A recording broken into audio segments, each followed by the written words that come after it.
Look, we've got plenty of comments on, excuse me, coming in on this. As you can see on the screen there, Scott says, I'm starting to think the new manager coach will not be in place by Saturday's game.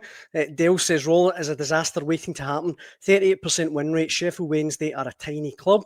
This one here, this is really childish, but I had to put this up, Keith. Rangers have been knocked back more times than John Merrick at a speed dating event. I just couldn't resist. Sorry. Folsey says, look at the candidates allegedly been spoken to.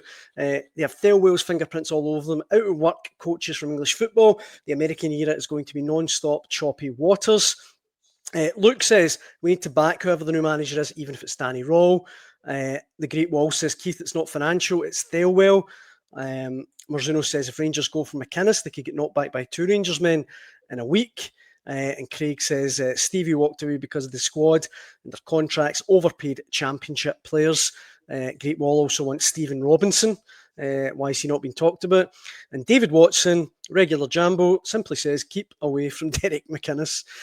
I mean, you mentioned Danny Rohl. Well, David, you can rest easy because they seem absolutely determined to keep themselves away from Derek McInnes, which makes no obvious sense to anybody that's even paying a passing interest to this fiasco.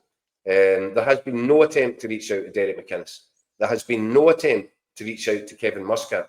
And there was no attempt to even check in with Barry Ferguson and say, see if we don't have a manager lined up. Any chance you can do this for a couple of months again? No attempt has been made to reach out to the very people that probably have got a real understanding of what's required. And instead, they're just going down Kevin Thelwell's blue sky playbook. I find it extraordinary. I really do. And this is what I'm saying. If Andrew Kavanagh has got a moment just to pause and have a think about this, he'll maybe understand that he's about to take a very dangerous turn. Look, what do I know, right? This is just my opinion, but we touched on it last week. There's a clip that's actually been shared about from this show, Keith, today. I noticed it on X of both you and I saying, look, it just can't be Danny Rohl. And look, he might come in, he might be the new Pep Guardiola, it might be fantastic, but Rangers fans don't want another championship darling who, goes on about XG and stuff like that. They want a proven manager who knows what it takes to manage a club like Rangers. And I know I sound like a bit of a dinosaur, but it just seems too much like Russell Martin to me. I think that's probably unfair. I think he's probably, and I'm told that he's not as. But again, this is another reason for questioning the kind of strategy behind it, if it was to be Danny Rohl, because he's not like Russell Martin. He's the opposite in terms of he hasn't got a set in stone philosophy about how he wants the game to be played. He'll treat every opponent on their merits and devise what he thinks is a game plan specifically and bespoke for whatever that game looks like on the Saturday. So that's different. But it is, because it's so different, then why is he on the same bit of paper as the name of Russell Martin? Exactly. Aye, good point. None of it is making any sense. None of it looks like joined up thinking. It looks like panic stuff, panic ridden. And I'm sorry, in terms of, I think you said, what was you described as something of the championship? Championship darling, young up and coming manager. How was he that? He came 12th in the championship. Aye, good point. And look, that's all I can point to in terms of his managerial experience. His best performance as a manager has been coming 12th in England's championship. I ask again, on what possible basis, in which crazy universe would that be enough to merit an inclusion in a discussion about who's going to be the next manager of Rangers?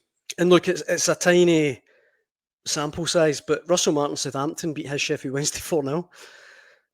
Oh. So I mean, look, who knows? But on this, then, Keith, we're talking about Danny Rohl. Do you anticipate there's going to be a few more big twists and turns, maybe even a name or two we've not heard about? I don't know, because we're getting very late in the day for that. Yeah, they don't have anybody in at Oakenhowie to take the team for training. They've got a game against Dundee United. They haven't gone interim. They haven't set up an interim staff. So I think they need somebody with his boots on the ground in Glasgow by Wednesday at the very latest.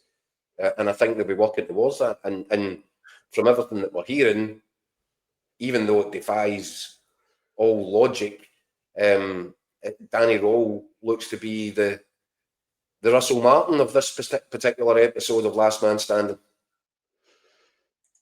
I mean, first of all, do you think they will get a man in place by Wednesday? Obviously, with the Dundee United game coming next weekend.